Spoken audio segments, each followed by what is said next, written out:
ये है पटना का तारामंडल नया वाला, जो काफ़ी खूबसूरत बना हुआ है।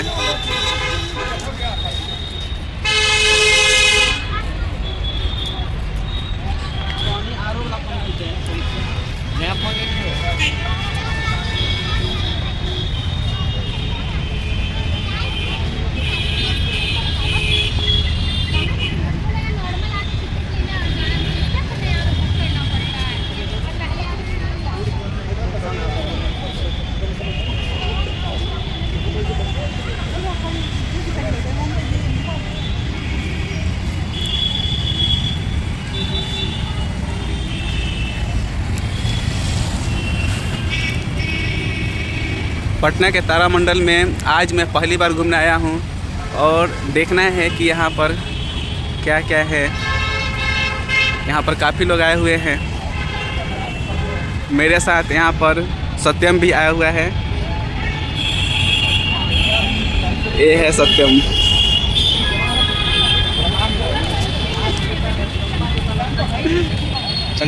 इसका टिकट मैंने ऑनलाइन 3-4 दिन पहले ही बुक कर लिया था। ऐसे यहाँ पर है टिकट काउंटर, जहाँ पर आज का अगर शो देखना है तो आज आपको टिकट नहीं मिल सकता है, इतना भीड़ चलता है यहाँ। हम लोग इधर उधर घूम कर ये सब देख रहे हैं कि और यहाँ पर क्या क्या चीज़ें हैं। पहले वाला तारामंडल जो था वो इतना अच्छा नहीं था। ये नया वाला जो है काफ़ी खूबसूरत बना हुआ है, आप लोग भी देख सकते हैं। आपका भी ये नया वाला तारामंडल मेरे पीछे दिख रहा है, ये काफ़ी खूबसूरत बना हुआ है।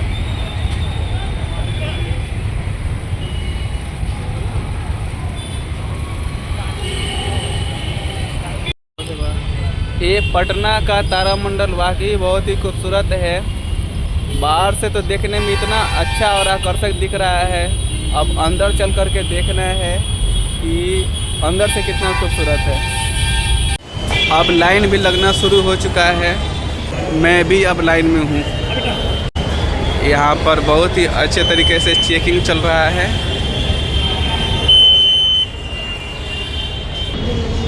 ये है टिकट हम लोग का, जिसमें सीट नंबर जो है DG12 and G13 है। यहाँ पर डबल चेकिंग चल रहा है, टिकट का भी चेकिंग हो रहा है।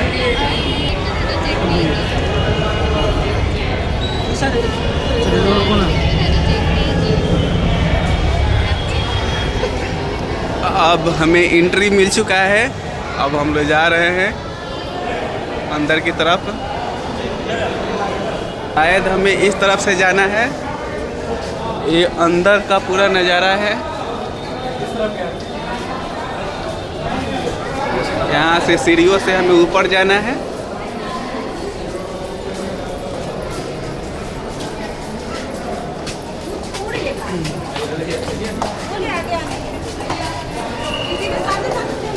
इस तारामंडल का बनावट तो सचमुच मन को बहुत आकर्षित कर रहा है।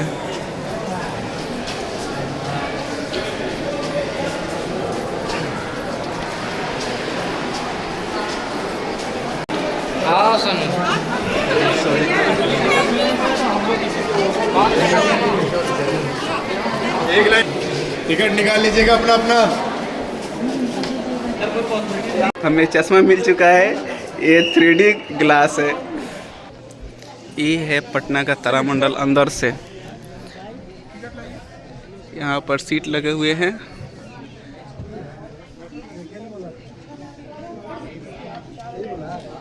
सत्यम, हम लोग का सीट इधर होगा 12-13 बीच में।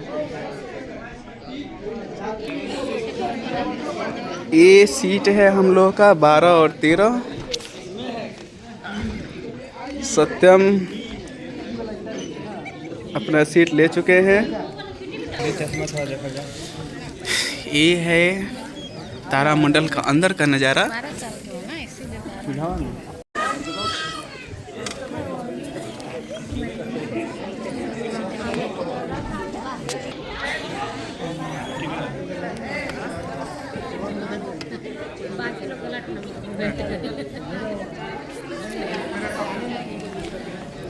ऊपर ये आसमान जैसा पूरा बना हुआ है और ये सीट भी जो है बहुत ही अच्छा है। एकदम लगता है कि जैसे बैठे बैठे सो के देखना है ऊपर की तरफ। ये है प्रोजेक्टर।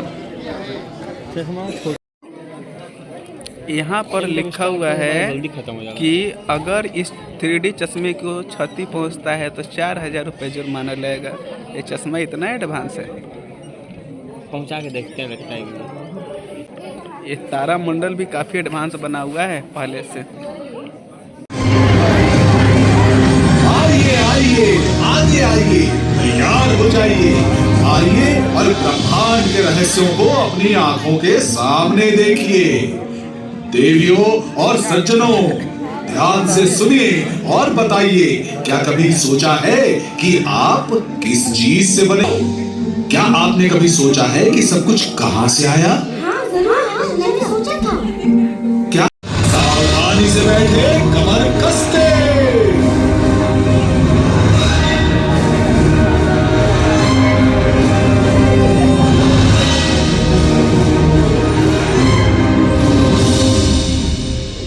हम अपने ब्रह्मांड के प्रारंभ से 13.8 अरब वर्ष पीछे।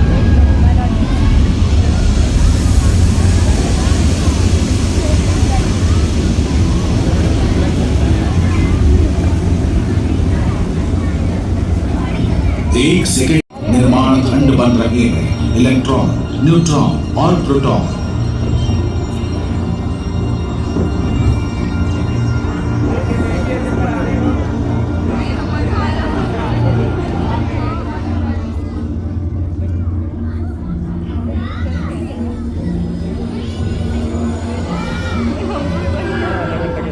ब्रह्मांड अब 380,000 साल का हो गया है।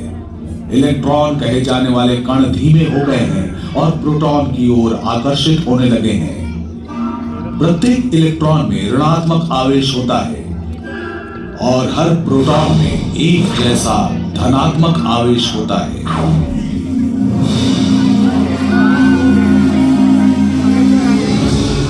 उनके विपरीत आवेश एक दूसरे को अच्छे से संतुलित करते हैं और वे ब्रह्मांड जोड़ी बन जाते हैं।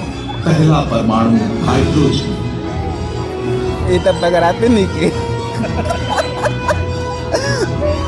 इलेक्ट्रॉनों को प्रोटॉन और न्यूट्रॉन के जोड़ों द्वारा भी पकड़ा जाता है और इससे पूरा होता है दूसरा सबसे सरल परमाणु हीलियम। ब्रह्मांड अब 50 करोड़ साल पुराना है और गर्म ऊर्जा का समूह शांत होकर ठंडे काले बादल में बदल गया है।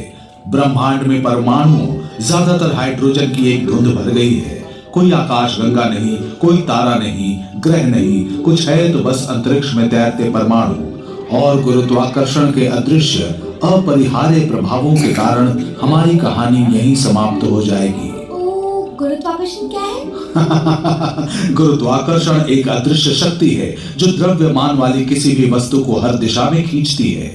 परमाणु वास्तव में बहुत छोटे होते हैं, लेकिन प्रत्येक का द्रव्यमान बहुत कम होता है। इसलिए प्रत्येक परमाणु का गुरुत्वाकर्षण धीरे धीरे बिना दिखे ब्रह्मांड में दूसरे परमाणु को खींच रहा है।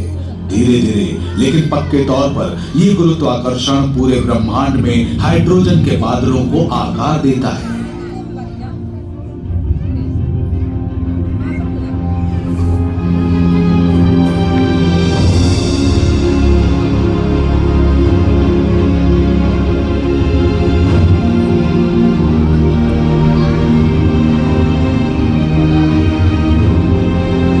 जैसे जैसे ज्यादा से ज्यादा परमाणु एक साथ एकत्रित होते हैं, वे विशाल घूमते बादलों प्रथम प्रोटो गैलेक्सी में बन जाते हैं।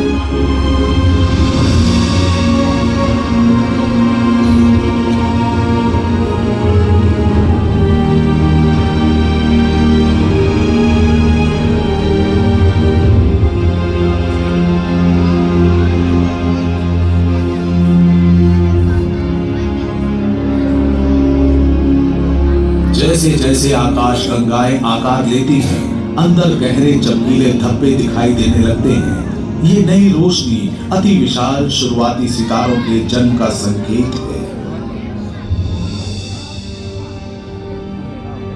प्रत्येक तारा अपनी जिंदगी ठंडी घूमती हाइड्रोजन की एक विशाल गेंद के रूप में शुरू करता है। जैसे ही घूमते बादल का गुरुत्वाकर्षण चारों ओर की गैस को खींचता है, गेंद बढ़ने लगती है और बढ़ती जाती है।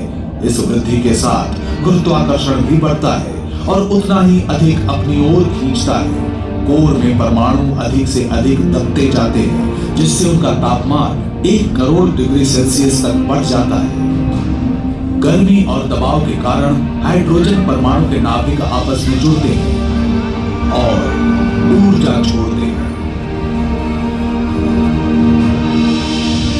जैसे ही ऊर्जा इसकी सतह से बाहर निकलती है, तारा चमकने लगता है।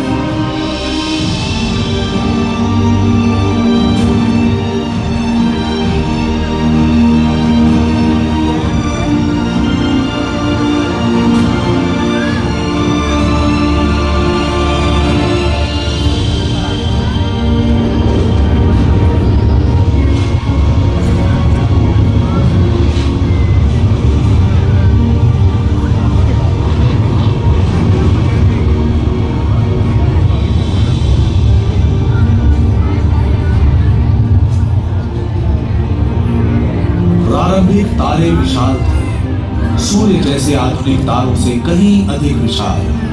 ये इतना विशाल है कि हमारे पूरे सौर मंडल को निगल सकता है। अगर तारे को आधा काटा जाए तो आप चमकते कोर के चारों ओर गर्म हाइड्रोजन प्लाज्मा की बाहरी परतों को घूमते हुए देखेंगे। कोर वो स्थान है जहां परमाणु संलयन प्रक्रिया द्वारा लगभग सारी गर्मी उत्पन्न की जाती है। परमाणु संलयन से तारा सिर्फ चमकता नहीं, बल्कि उसके अंदर कुछ नया बनता भी है।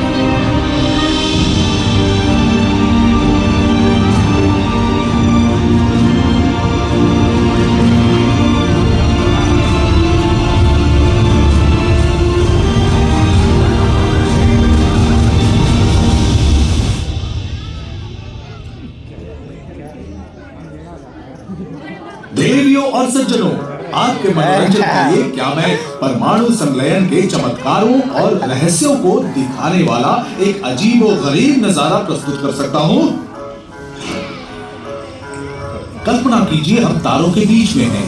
ये गेंदें हाइड्रोजन नाभिक से अलग हुए प्रोटॉन हैं और अब देखिए कि कैसे वे एक साथ मिलकर हीलियम नामक एक नया तत्व बनाते हैं। ये प्रक्रिया प्रोटॉन से शुरू होती है। वे सभी एक दूसरे से दूर जाने की कोशिश कर रहे हैं क्योंकि उनका धनात्मक आवेश उन्हें अलग कर देता है। हालांकि कभी-कभी प्रोटॉन अपना आवेश खो देगा और न्यूट्रॉन में बदल जाएगा।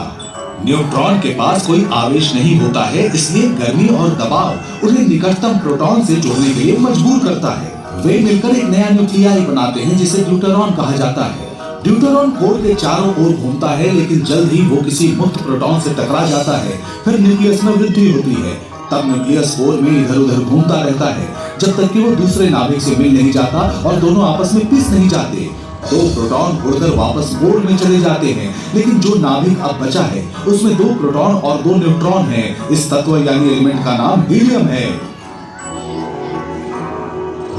हाइड्रोजन प्रोटॉन के संलयन की यह प्रक्रिया प्रत्येक सेकंड अरबों खरबों बार हो रही है।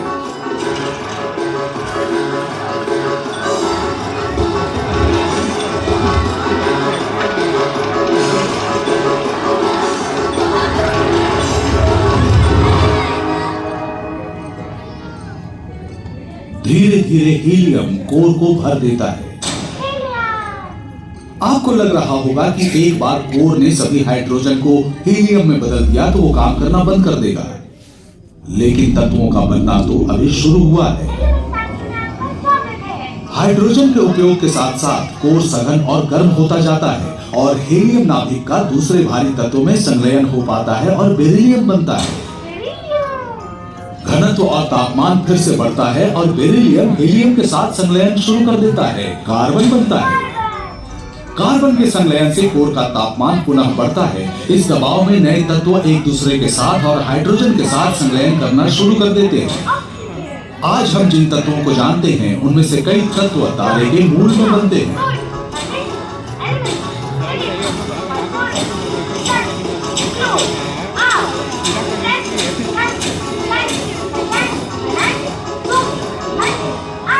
जाकर जो तत्व बनता है उसे हम लोहा कहते हैं, लेकिन लोहे का केंद्रक इतना स्थिर होता है कि उसका संलयन नहीं हो पाता और इसलिए कोर में तापमान नहीं बढ़ता है। अचानक तारे के अंदर से उसे खींचने वाले गुरुत्वाकर्षण को संतुलित करने के लिए पर्याप्त दबाव नहीं पड़ता। गुरुत्वाकर्षण जीत जाता है और तारे का कोर ढह जाता है।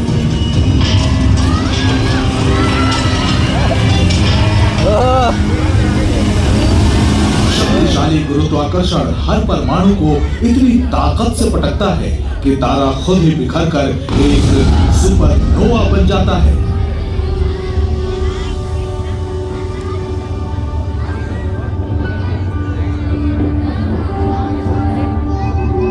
सुपरनोवा तत्व निर्माण प्रक्रिया का अंतिम चरण पूरा करते हैं। इन विशाल विस्फोटों के भीतर जिंक, प्लैटिनम और सोना जैसे भारी और दुर्लभ तत्व बनते हैं।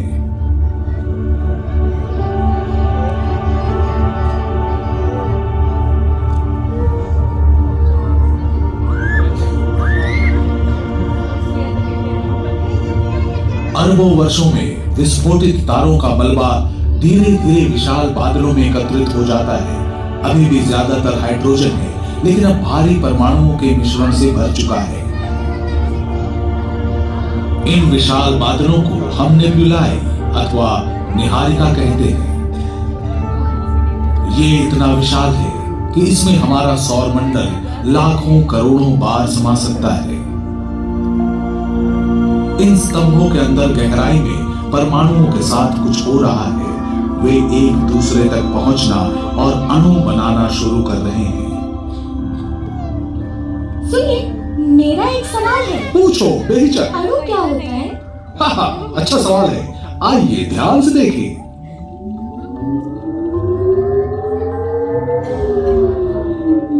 ये निहारिका में पाए जाने वाले कुछ मॉलिक्यूल्स यानी अणु हैं। अणु एक साथ जुड़े हुए परमाणुओं का एक समूह है, मानो एक दूसरे का हाथ पकड़ रखा हो। आपके शरीर में है ये अणु और इस निहारिका में पाया जाता है ये पानी है। पानी का अणु एक ऑक्सीजन परमाणु के 2 हाइड्रोजन परमाणुओं से जुड़ने से बनता है। आपको तो पता होगा इसका रासायनिक नाम H2O है। निहारिका में एक अन्य सामान्य अणु कार्बन डाइऑक्साइड CO2 है, जो एक कार्बन परमाणु और 2 ऑक्सीजन परमाणुओं से बना होता है। आपका शरीर कार्बन डाइऑक्साइड बनाता है और आप इसे सांस के द्वारा बाहर छोड़ते हैं। आप सब भी इस अणु का निर्माण करते हैं, बस इसे बाहर नहीं छोड़ते। क्या आपको पता है इसे क्या कहा जाता है? नहीं। कोई और बताए?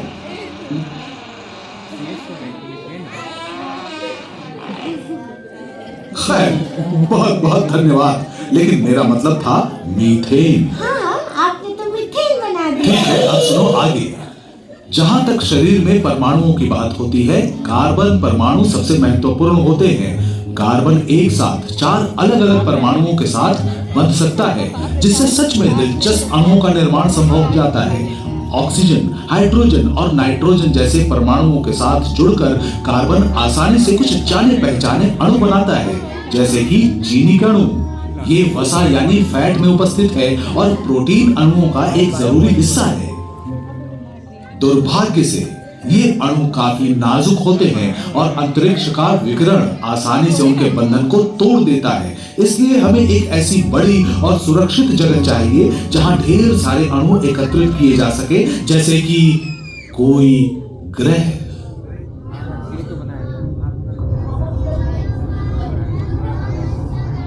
गैसों, अणुओं, धातुओं और धूल की ये विशाल डिस्क ही हमारा सौर मंडल है, जिसके केंद्र में है एक नया सूर्य। इन मंडराते बादलों के भीतर गुरुत्वाकर्षण इन अणुओं को चक्कर खाते बड़े द्रव्यमान में खींच रहा है, जो ग्रह बन जाएंगे।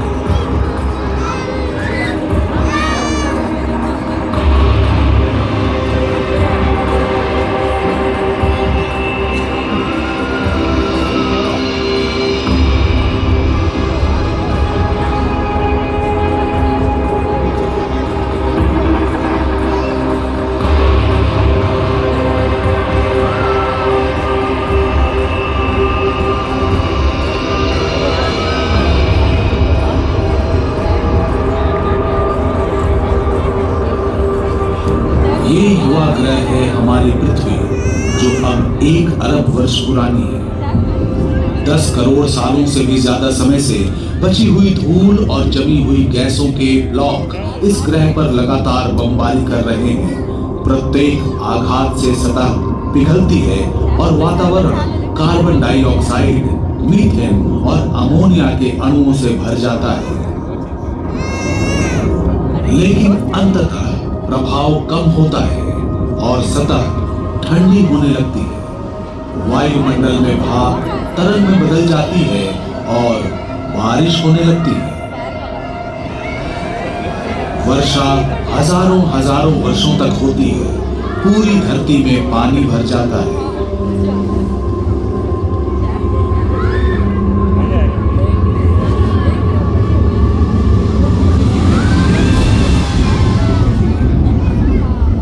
इस महासागर के नीचे परमाणुओं और अणुओं की यात्रा का एक नया चरण शुरू होता है।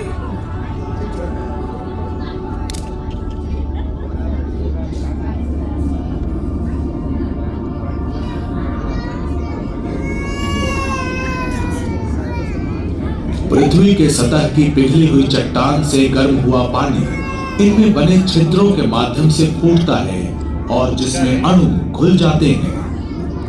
जैसे ही ये समुद्र के ठंडे पानी से मिलता है, ये खनिज मीनारों के रूप में जमा हो जाते हैं। जैसे ही आणविक मिश्रण खनिज समृद्ध कक्षों से गुजरता है, वो अणु बनाना शुरू करता है, जिन्हें हम जीवन के निर्माण खंड कहते हैं। शायद ये इस तरह की एक दरार के अंदर था। सैकड़ों लाखों वर्षों की आकस्मिक अंतःक्रिया के बाद अणुओं ने कोशिकाओं के आकार में पहला जीवन बनाया।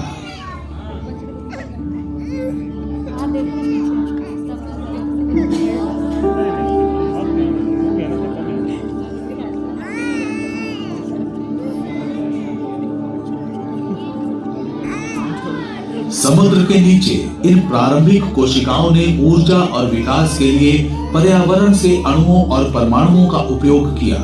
जल्द ही उन्होंने स्वयं की प्रतियां बनानी शुरू कर दी। अचानक सैकड़ों, हजारों, लाखों, खरबों कोशिकाएं पूरे महासागर में फैल गई। 1 अरब वर्षों के आश्चर्यजनक उत्परिवर्तन के चलते एक अद्भुत प्रगति हुई। कुछ कोशिकाओं ने कार्बन डाइऑक्साइड और पानी को चीनी में बदलने के लिए सूर्य की ऊर्जा का उपयोग करना शुरू कर दिया। इस महाशक्ति प्रकाश संश्लेषण के कारण कोशिकाएं कहीं अधिक तेजी से बढ़ी, लेकिन सामने एक बुरा आश्चर्य था। इन नई सुपर कोशिकाओं से निकला ऑक्सीजन और वायुमंडल में निर्मित होते होते इसने हमारे ग्रह को हमेशा के लिए बदल दिया। अत्यधिक प्रतिक्रियाशील ऑक्सीजन ने बड़ी संख्या में कोशिकाओं को विषाक्त किया और हुई सामूहिक विलुप्ति। लेकिन कुछ कोशिकाएं बच गईं। जब उनकी प्रतियां बनी, उन्होंने दुनिया को इस नई गैस को सहन करने, यहाँ तक कि उपयोग करने में सक्षम कोशिकाओं से भर दिया और जीवन आगे बढ़ता गया। कुछ कोशिकाओं ने एक साथ कार्य करके समूह बनाए, जब तक कि वे पहले बहुकोशिका वाले जीव नहीं बन गए। कई पीढ़ियों के दौरान उनके रूप धीरे धीरे बदलते गए। कुछ मौलिक सूक्ष्म अणु सरल कृमियों में विकसित हो गए थे। जल्द ही उन कृमियों का विकास हुआ और आदिम मछलियां बनी। रक्त कोशिकाओं में लोहे का उपयोग करते हुए इन्होंने ऑक्सीजन और कैल्शियम ग्रहण किया और बनी हड्डियां मछलियां विकसित होती रही और महासागरों में राज करती रही। समय के साथ अणु और परमाणु एक जीवित वस्तु से दूसरे जीवित वस्तु में जाते हैं और फिर से नए और संशोधित होते रहते हैं। पानी के ऊपर, जमीन पर पौधों और विशाल कीड़ों ने कब्जा कर लिया। जल्द ही उनके पीछे मछलियां आ गई, जो समुद्र से बाहर रेंगने और ऑक्सीजन युक्त हवा में सांस लेने की क्षमता से भरपूर थी। सांस में ऑक्सीजन लेने वाले जीव सरीसृप बने, जो डायनासोर कहलाते हैं। 10 करोड़ से भी ज्यादा सालों तक डायनासोर ने धरती पर राज किया। ये अणुओं के महाराजा थे। और फिर एक विशाल धक्के ने पर्यावरण को इतनी तेजी से बदला कि जीवन के कई रूप जीवित न रह पाए। डायनासोर का युग समाप्त हो गया, लेकिन कुछ प्रजातियां जीवित रही। डायनासोर के खत्म होने के बाद परमाणुओं के बेहतर संयोजक स्तनधारी उनकी जगह लेने के लिए आ गए। प्रकृति के नियमों के अनुकूल बनते हुए उन्होंने नई जीवन शैली अपनाई। जैसे जैसे प्रजातियां खत्म हुई और नई प्रजातियां पनपी, इस वंश वृक्ष ने पीढ़ियों का रूप निर्धारित किया। फिर लाखों साल बाद वंश वृक्ष की एक दूर की शाखा पर नए स्तनधारी बंदर पनपे। कई कई पीढ़ियों के बाद इस शाखा की एक टहनी पर कुछ बहुत ही अजीब बंदर आ गए। ये बंदर अजीब थे क्योंकि उनके परमाणुओं ने मस्तिष्क का निर्माण किया था, जो केवल पेट की भूख के बारे में नहीं सोचते थे, बल्कि ये भी सोचते थे कि हम किस चीज से बने हैं और ये भी कि ये सब कहां से आया। वे तब से जवाब की तलाश में हैं। हमने पाया है कि हम परमाणुओं से बने हैं और ये परमाणु उतने ही पुराने हैं जितनी इस ब्रह्मांड की यात्रा। आपका हिस्सा बनने से पहले वे जानवरों, पौधों और हवा में थे। वे कभी डायनासोर में थे, कभी आदि मछली में। उन्हीं से सबसे पहली कोशिकाएं बनी। कोशिकाएं उन अणुओं से बनती हैं जिनमें परमाणु होते हैं, जो सबसे पहले धूमकेतु और क्षुद्र ग्रहों के रूप में पृथ्वी पर आए थे। जटिल परमाणुओं से भरे विशाल निहारिकाओं के बादलों के भीतर जन्मे विस्फोट होते तारों से निकले वे परमाणु, जो तारों के केंद्र में गुरुत्वाकर्षण द्वारा जुड़े हुए थे। तारे जो हाइड्रोजन के विशाल बादलों से बने थे, वही हाइड्रोजन जो प्रोटॉन और इलेक्ट्रॉन के बीच की पहली कड़ी थी। लेकिन कहानी तब शुरू हुई थी जब ब्रह्मांड की एक छोटी सी बिंदु से विस्तार हुआ और ऊर्जा मिलकर पदार्थ का निर्माण करने लगी।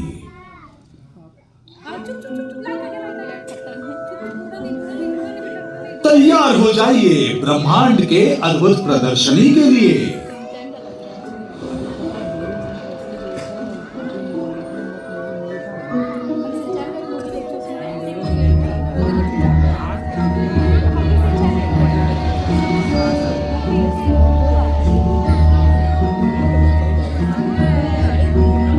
हम चले थे सफर पर, ये जानने कि हम किस चीज से बने हैं और ये सब कहां से आया।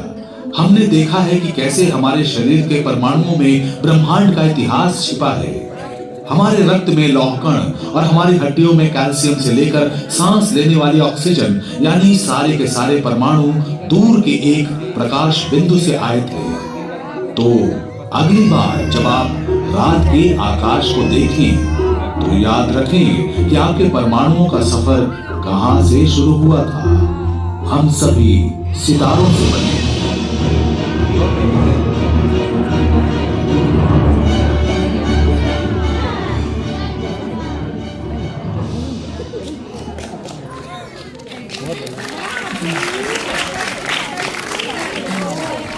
शो बहुत अच्छा था, देख के बहुत ही मज़ा आया। एकदम लग रहा था कि एकदम सामने से ये 3D ग्लास में देखने पर लग रहा था एकदम सामने से सब चीज़ दिख रहा है। हम उसे महसूस कर सकते हैं, पकड़ सकते हैं। ऐसा लग रहा था कभी कभी कि सारे स्टार्स जो है मेरे सर पे आके गिर रहे हैं। 25 मिनट का शो में मज़ा आ गया। इस तारामंडल के अंदर और भी आश्चर्यजनक कुछ चीज़ें हैं जिसे हम लोग देखते हैं। यहाँ पर कुछ मशीन रखा गया है। यहाँ पर ये मशीन का नाम है एस्ट्रोविजन नियंत्रक कक्ष। यहाँ पर यह है जो अंतरिक्ष में जाते हैं जो साइंटिस्ट, उसी टाइप के कुछ मशीन है यहाँ पर।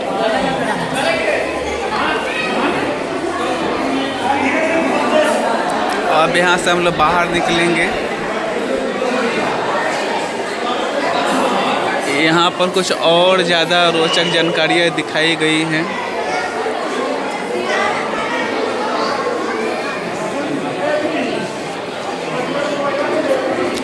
हम लोगों ने जिस शो को देखा उसका नाम था वी आर स्टार्स, और इसके बारे में यहाँ पर कोई जानकारी दिया गया है। ये भी कुछ चीज़ हैं।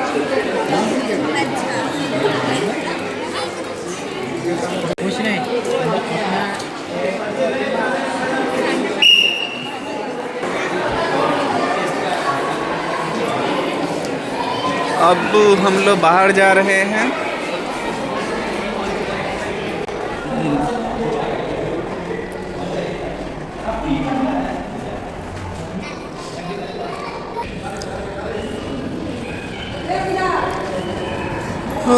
काफ़ी खोजने के बाद एग्जिट गेट मिल गया है। अब हम लोग जा रहे हैं बाहर।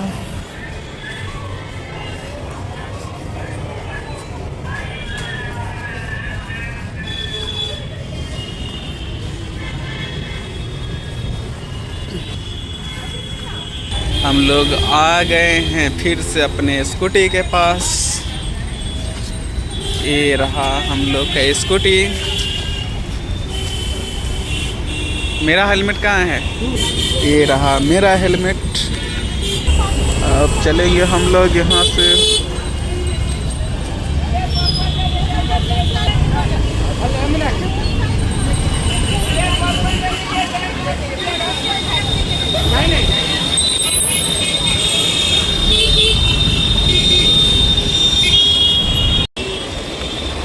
तो दोस्तों, अगर मैं अपना पर्सनल एक्सपीरियंस शेयर करूं इस तारामंडल के बारे में, तो वो बहुत ही अच्छा रहा है। और मुझे इसका 100 रुपये टिकट का देकर काफ़ी खुशी महसूस हो रहा है कि जितना मैंने खर्च किया है उसके हिसाब से मेरे पैसे वसूल हो गए हैं।